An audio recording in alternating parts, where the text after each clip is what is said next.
बिस्मिल्लाहिर्रहमानिर्रहीम। अस्सलाम वालेकुम दोस्तों, कैसे हैं आप सब लोग। उम्मीद करता हूं बिल्कुल ठीक ठाक होंगे। मैं हूं आपका दोस्त और होस्ट नोमान अली और आप देख रहे हैं doctor Noman Ali Hamza YouTube channel. दोस्तों, कुछ दिन पहले मेरे पास एक व्हाट्सएप पर किसी ग्रुप में एक वीडियो आ गई थी। एक गाय का दूध निकाल रहा था एक बंदा, तो बहुत सारे लोगों के उसके नीचे कमेंट्स आए थे, मतलब रिप्लाईज़ कह सकते हैं। मैंने व्हाट्सएप पे स्टेटस लगा दिया था तो बहुत सारे दोस्तों के रिप्लाई आए कि यार हमें भी बता दें कि ये कौन सा तरीका है, क्या फार्मूला है कि हमारे जानवर जो हैं वो भी ऐसे दूध दें फुहारों की तरह, उनके मतलब थनों से दूध निकले, कि मतलब पता चले कि दूध निकल रहा है, बाल्टियाँ की बाल्टियाँ भरी जाएँ। तो मुझे नहीं पता था कि वो वीडियो कहाँ से आई, क्योंकि मुझे सोर्स भी जो है वो उसका भूल गया था मेरे पास, मतलब वीडियो सेव हो गई थी ऑटो। तो मैंने वैसे देख के लगा दी अपने स्टेटस पर। तो मैं दोबारा उसको ढूंढने की वैसे मैंने भी कोशिश नहीं की, क्योंकि मुझे पता था कि वो पाकिस्तान की ब्रीड नहीं है, पाकिस्तान की गाय नहीं है।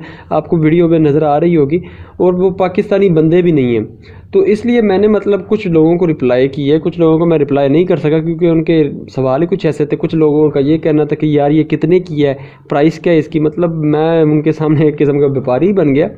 तो मैंने सबको फिर उनके मुतल्लिका जवाब दिए जिन जिनका मैं दे सकता था। तो आज की ये जो वीडियो है इसमें हम इसी चीज़ के मतलब थोड़ा सा डिस्कस करेंगे कि हमारा जो जानवर है वो दूध देता क्यों नहीं है, उसके दूध ना देने की वजह क्या है, या हमारा जानवर जो है वो दूध बढ़ाता क्यों नहीं है।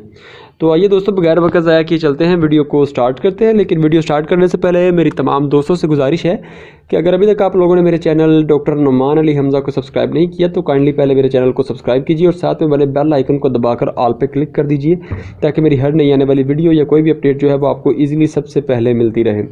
दोस्तों, इस वीडियो को स्टार्ट करने से पहले, मतलब मेन टॉपिक की तरफ आने से पहले, वैसे तो 2 मिनट तकरीबन हो गए हैं, मेन टॉपिक पर आने से पहले मैं आपको 2-3 वीडियोस की लिंक्स जो हैं उनके मैं आपको मतलब डिस्क्रिप्शन में दे दूंगा। एक तो है ड्राई पीरियड पर और एक है डिवर्मिंग पर, जो मैंने रिसेंटली डिवर्मिंग वाला तो रिसेंटली बनाया है, वो आप उनको काइंडली चेक कर लीजिएगा इस वीडियो के बाद। तो मैं अभी वीडियो में उनका जिक्र करूँगा कि क्यों मैंने ये कहा है। तो बात करते हैं कि जानवर हमारे दूध देते क्यों नहीं हैं। तो सबसे पहले नंबर पर हमारा जो फार्मर है उसके पास कह लें कि इल्म की कमी है, इल्म का फुकदान है, इल्म है ही नहीं उस बेचारे के पास। देसी टोटके देसी इल्म है उसके पास। अब अगर आज से कोई 20-30 साल पीछे चले जाएं तो उस दौर में वनडे का इस्तेमाल होता था, ना कि खल का इस्तेमाल कह लें कि नया ही है। लेकिन आजकल जब लोगों को वंडा रिकमेंड करते हैं तो वो कहते हैं नहीं यार ऐसी खाल पानी, मतलब समझ से बाहर है ये चीज़। हालांकि उनको भी पता है कि पहले वंडे इस्तेमाल करवाए जाते थे, वंडों से काफ़ी अच्छा रिजल्ट मिलता था, जानवर दूध देता था, जानवर सेहतमंद होता था, लेकिन उनको कोई असर नहीं होता। खल के पीछे पड़े हुए, खल के अंदर मैं तो कहता हूँ कि कुछ भी नहीं है। पिछले दिनों में एक दोस्त ने मुझे खल दिखाई है, वो खल मतलब मानने में आती है कि वो खल है, लेकिन वो खल नहीं थी कह सकते हैं। वो चलता फिरता है कि खल की शक्ल में वंडा था, उसके अंदर मकई भी नज़र आ रही थी, गंदम भी नज़र आ रही थी, और 2-3 चीज़ें भी नज़र आ रही थी सामने जो नज़र आ रही थी। इनके अलावा पाउडर की शेप में या थोड़ी बहुत और मतलब कम मिकदार में या ज़्यादा बारीक शक्ल में होंगी, उनका पता नहीं चल सकता कि वो क्या चीज़ें थीं। वो खल की शक्ल में चलता फिरता वंडा था। तो ऐसे खल जो है वो मैं रिकमेंड करूँगा कि आप ऐसी खल इस्तेमाल करवाएं। लेकिन फिर जब आती है बात उसकी प्राइस की कि उसकी प्राइस कितनी है, तब फिर मैं कहूँगा कि यार आप वनडे की तरफ आएँ, क्योंकि उसकी प्राइस जो है वो मेरे ख्याल से बंदा बता रहा था 2500 रुपये की बोरी है। 2500 रुपये की बोरी जो है वो 37 किलो की होती है। लिखा उन्होंने 40 किलो होता है नेट वेट, लेकिन वो 37 किलो होती है। और दूसरी तरफ हम देखें एक वनडे को, तो वंडा 1600 से लेकर आगे महंगे तो बहुत हैं, लेकिन तकरीबन 1600 से स्टार्ट होते हैं और आपको वंडा मिलता है, अच्छा मिलता है, और उसका वज़न जो है वो पूरा 40 किलोग्राम ही होता है।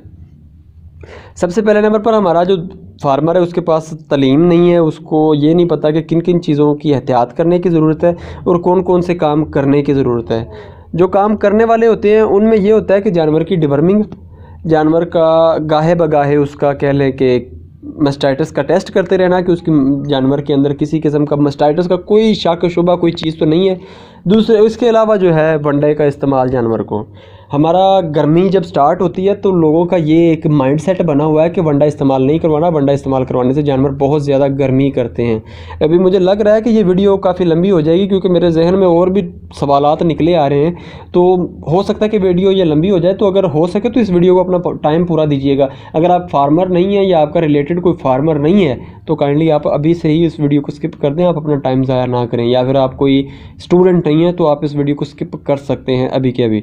अच्छा, तो हमारे जो फार्मर हज़रात हैं या फिर हमारे जो कह लें कि देहाती लोग हैं, या कह लें कि मतलब कदीम स्टाइल के जो फार्मर्स हैं, उनका मानना है कि गर्मी आती है तो जानवर वंडा खाने की वजह से ज़्यादा गर्मी करता है, लेकिन उनके जहन में पता नहीं ये बात क्यों नहीं आती कि ज़्यादा गर्मी अगर करता है तो करने दें, उनको पानी ज़्यादा मुहैया करे, पानी के अंदर ग्लूकोज, गुड़, शक्कर, कोई ऐसी चीज़ मिक्स करके मतलब उनका मशरूब जो है वो ठंडा बनाकर उनके सामने पेश करे, तो वो गर्मी जो है वो ठंडक में बदल जाएगी, गर्मी ख़त्म हो जाएगी।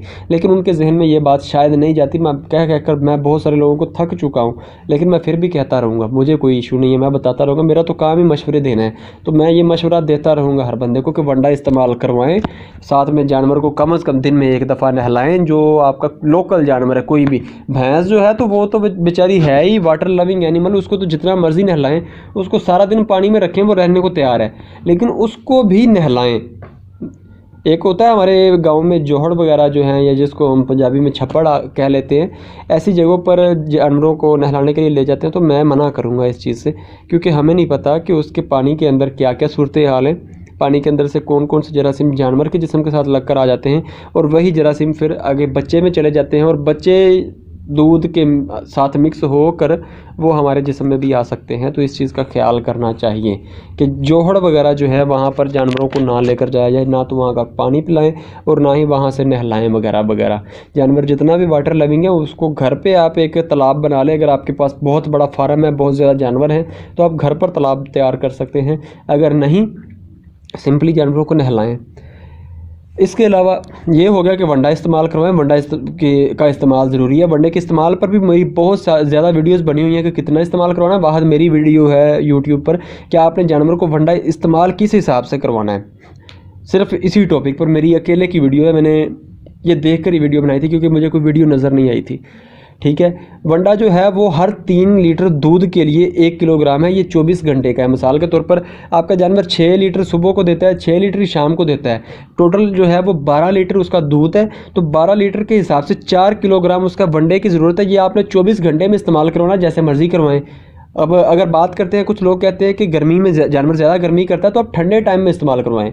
सुबह सुबह सूरज निकलने से पहले जानवर को इस्तेमाल करवा दें। शाम को जो है आप असर के बाद इस्तेमाल करवाएं वंडा, अगर आपको गर्मी का कुछ ज़्यादा खदशा है तो। ये हो गया हमारा वनडे वाला पॉइंट क्लियर। अब चलते हैं कि हमारे लोग जो है वो मेस्टाइटिस को क्या कह रहा हूँ, मेस्टाइटिस को सीरियस नहीं लेते हैं। साड़ू का जो मसला है उसको सीरियस नहीं लेते हैं। तो सबसे पहले नंबर पर तो मैं कहूँगा कि यार मेस्टाइटिस के मसले को सीरियस लिया करो, ये खाला जी दा बड़ा नहीं है, यही कह सकता हूँ मैं यहाँ पे। तो मेस्टाइटिस का मसला जो है उसको सीरियस लेना बहुत बहुत ही ज़्यादा ज़रूरी है। ये कह लें कि फार्मर की रड़ी निकालने वाली बीमारी है। मतलब फार्मर जो बेचारा हमारा दूध वाला डेयरी फार्मर है, वो दूध के आसरे पर ही होता है। उसको सिर्फ और सिर्फ दूध की प्रोडक्शन है। अगर उसके पास दूध की प्रोडक्शन में भी कमी आ रही है, या दूध जो है उसकी फ़ैट में कमी या ज़्यादती आ गई है, तो उसका दूध बेकार हो रहा है, उसको फ़ायदा नहीं हो रहा, उसको कह लें मुतलका रेट जो है वो नहीं मिलता। हमारा फार्मर सिर्फ इन कुछ चीज़ों को नोट करके, इन चीज़ों को देख कर चले तो वो कभी भी कह लें कि मार नहीं खाएगा। हर हफ्ते में या कम से कम महीने में एक दफ़ा उनका जो है ना, आप मेस्टाइटिस का टेस्ट जो पर्सनली कर सकते हैं, सर्फ टेस्ट जिसको बोलते हैं। या फिर अगर आप एक अच्छे फार्मर हैं, अफोर्ड कर सकते हैं, तो कैलिफोर्निया मेस्टाइटिस टेस्ट होता है, आप वो रीजेंट ले आएँ, उससे आप टेस्ट करें। वो एक बेहतरीन तरीक़ाकार है। आपको मतलब ज़्यादा मेहनत नहीं करनी पड़ेगी, सिंपल पैसे आपके लगते हैं। तो आप अपने हर जानवर जो दूध देने वाला उसका मेस्टाइटिस का टेस्ट करें। अगर मसला आता है तो उसका मुतलका इलाज किया जाए। मोस्टली ये होता है कि आपके जानवर को मसला आया तो आप सिंपल पेन बायोटिक का इंजेक्शन लगाते हैं ना स्टार्ट में, मतलब कह लें कि एक बीमारी जो नज़र नहीं आ रही, तो ऐसी सूरत हाल में आप 5 ग्राम पेन बायोटिक का इंजेक्शन लगाते हैं ना ये मेस्टाइटिस की सूरत हाल में, तो वो काफ़ी अच्छा असर मिलता है। लेकिन अगर किसी जानवर के अंदर मसला ज़्यादा है तो आप पैसे लगाएं। अगर आप पैसे नहीं लगाएंगे तो नुकसान आपका है, मुझे कोई टेंशन नहीं है। लेकिन ये है कि मेरा काम मशवरे देना, तो वो मैं देता रहूँगा। ठीक हो गया। मेस्टाइटिस का टेस्ट। दूसरे नंबर पर मेस्टाइटिस का अगर मसला आता है तो फौरी तौर पर उसका हल किया जाए, टाइम ना लगाया जाए। कुछ लोग सुरख मिर्चों का इस्तेमाल करवाते हैं, मैं नहीं रोकूंगा, आप वो भी इस्तेमाल करवाएं। कुछ लोग लेमन, लीमू और चीनी का इस्तेमाल करवाते हैं, मैं उसका मशवरा देता हूं कि आप वो इस्तेमाल करवाएं। कुछ लोग लहसुन की खीर बनाकर इस्तेमाल करवाते हैं, मैं उसका भी मशवरा दूंगा कि आप वो इस्तेमाल करवाएं। मतलब कोई ना कोई तरीका हल जो है, तरीक़ाकार उस पर आप कह लें कि करें इस्तेमाल, कि वो उसका जो मेस्टाइटिस का साड़ू का मसला है वो ख़त्म हो। ठीक हो गया। ये हमारा साड़ू का मसला क्लियर हो गया। उम्मीद है कि आप लोगों की समझ में आ रहा होगा। लेकिन अगर समझ ना आ रही हो किसी जगह से तो वीडियो को दोबारा देख सकते हैं या कमेंट कर सकते हैं, व्हाट्सएप पर मैसेज कर सकते हैं। मैं हर वक्त हाज़िर हूँ, लेकिन रिप्लाई मैंने तभी देना है जब मेरे पास टाइम होगा। अगर मेरे पास टाइम नहीं है तो मैं पहले से माजरत चाहता हूँ। तो यहाँ पर वैसे कमेंट करने का आपको सबसे ज़्यादा फ़ायदा ये होता है कि बाज़ औक़ात होता है कि कोई प्रोफेशनल बंदा भी कमेंट देख लेता है तो वो रिप्लाई कर देता है। कमेंट करने का ये फ़ायदा है या ग्रुप में मैसेज करने का ये फ़ायदा है आपको कि प्रोफेशनल बंदा अगर देखता है तो वो रिप्लाई कर देता है। मेरा वो इंतज़ार नहीं करता कि नुमान साहब आएँगे तो उसका रिप्लाई देख लें कि वो क्या कहते हैं, फिर मैं देखूँगा कि मेरा ये वाला था या कोई और। यहाँ पर लोग रिप्लाई दे देते हैं और मैं उनका बहुत बहुत शुक्रगुज़ार हूँ कि वो मेरी कमी किसी को महसूस नहीं होने देते। मैं शुक्रगुज़ार हूँ उनका। अच्छा, मैस्टाइटिस का मसला हमारा क्लियर हो गया। अब चलते हैं डिवर्मिंग। डिवर्मिंग एक ऐसी चीज़ है जो मतलब जानवर को हर लेवल से, हर एंगल से बीमार करती है। मतलब मैदे का मसला तो मैदे का बनता है, लेकिन आपने वो सुना होगा कि मैदा ठीक तो सब ठीक, मैदा ठीक तो बंदा ठीक। अगर मैदा आपका ठीक नहीं है तो आप में 100 किस्म के अमराज आते हैं। उसी तरीके से अगर जानवर के मैदा के अंदर कोई हल्का सा भी नुक्स चल रहा है तो उसका सबसे पहले नंबर पर उसका असर या कह लें या वो मुतासर करने वाला जो काम है वो उसकी प्रोडक्शन या रिप्रोडक्शन होगी। प्रोडक्शन दूध आ जाती है, रिप्रोडक्शन उसके बच्चे आ जाते हैं।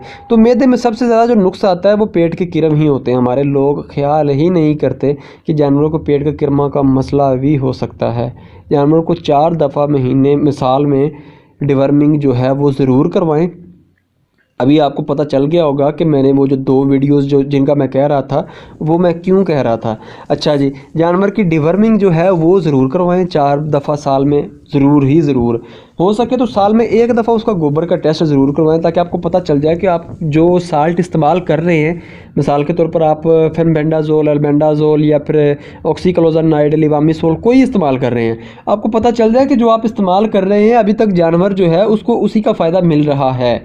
अगर जानवर के अंदर कीड़म आते हैं तो आप जो दवाई इस्तेमाल कर रहे हैं वो अभी तक फ़ायदेमंद है। ठीक हो गया। डिवर्मिंग जानवर की बहुत ज़्यादा ज़रूरी है। और डिवर्मिंग जो है अगर आप नहीं करते, जानवर के अंदर वर्म्स का इशू आ जाता है किसी भी किस्म के, कोई भी हो, फेफड़ों के हों, मैदे के हों, आंतों के हों, छोटी बड़ी आंत कहीं के हों, वो जानवर के दूध पर असर अंदाज होते हैं, जानवर को दूध का नुकसान करते हैं, जानवर की रिप्रोडक्शन और प्रोडक्शन जो है उसकी तबाही मचा देते हैं। तो डिवर्मिंग जो है ये भी ज़रूरी है। इसके अलावा एक चीज़ है ड्राई पीरियड। ड्राई पीरियड वाली भी वीडियो मैंने लिंक उसका भी डिस्क्रिप्शन में दिया हुआ है, तो आपसे रिक्वेस्ट है, वो भी तकरीबन 14 मिनट आपको ज़ाया करने पड़ेंगे।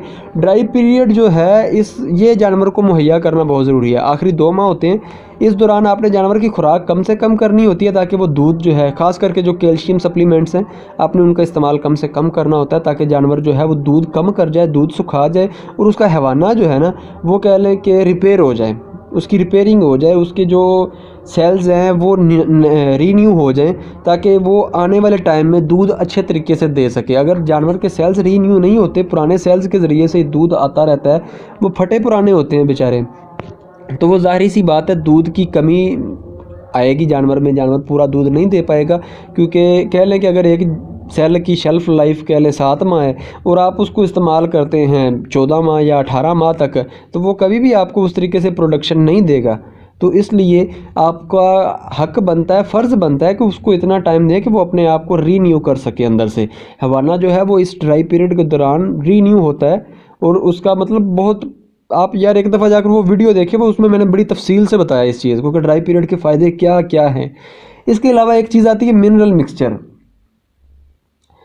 ज़ाहिर सी बात है कि जब जिस जानवर का हम दूध निकाल रहे हैं उसके जिस्म से मिनरल्स भी निकल रहे हैं और कैल्शियम सबसे ज़्यादा जो है वो कैल्शियम निकल रही होती है। कैल्शियम का एक अच्छा सोर्स होता है हमारा दूध।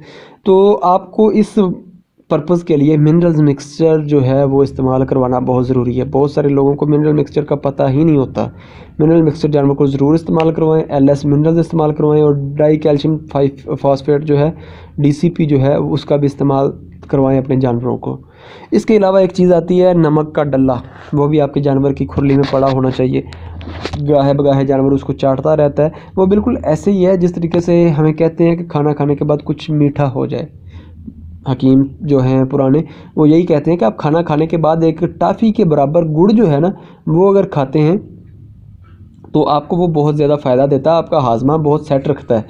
एक तो ये नमक जो है यहाँ पर ये वाला काम नहीं करता, लेकिन इसका मिलता जुलता ही काम है कि आपके जानवर का हाजमा जो है उसको बेहतर रखता है। अगर आप हो सके, ये एक कह लें कि एडिशनल चीज़ है, यूरिया मोलेसिस ब्लॉक जो है, UMB इसके नाम से या सिंपली ब्लॉक लोग इसको बुलाते हैं, ये आप अपने जानवरों की खुरली में ये भी रखें। नमक का डल्ला, urea molasses block, mineral mixture, ये डेली बेसिस पर इस्तेमाल करवाई जाने वाली चीज़ें हैं। वंडा जो है ये भी डेली बेसिस पर इस्तेमाल करवाया जाता है, लेकिन ड्राई पीरियड के दौरान इसकी ये कम कर दिया जाता है और कुछ मौके पर इसको कम कर दिया जाता है। तो ये थी मेरी आज की वीडियो। उम्मीद है वीडियो आपकी समझ में भी आई होगी और आपको अच्छी भी लगेगी, उम्मीद है मुझे। वीडियो अच्छी लगी हो तो लाइक कीजिए, दोस्तों के साथ शेयर कीजिए, और मेरे ख्याल से अब तक की मेरी ये सबसे लेंथी, सबसे ज़्यादा लंबी वीडियो हो गई है। वीडियो अच्छी लगी तो लाइक कीजिए, दोस्तों के साथ शेयर कीजिए। कोई क्वेश्चन हो इस टॉपिक से रिलेटेड आप कमेंट कीजिए या मुझे व्हाट्सएप पर मैसेज कीजिए, या आप सिंपली मुझे ये मैसेज कर दें कि यार मुझे उस ग्रुप में ऐड कर दें, तो मैं आपको उस ग्रुप में भी ऐड कर दूँगा। वैसे वो ग्रुप का लिंक आपको किसी न किसी वीडियो में मिल जाएगा, मैं कोशिश करके दोबारा से इधर ऐड कर दूँगा। उस ग्रुप का लिंक जो है आपको मिल जाएगा इसी वीडियो के डिस्क्रिप्शन में। तो दोस्तों कोई और क्वेश्चन हो तो आप वो भी मुझसे पूछ सकते हैं। अपना ख्याल रखिए, घर वालों का ख्याल रखिए और मुझे दुआओं में याद रखिएगा। अल्लाह हाफ़िज़।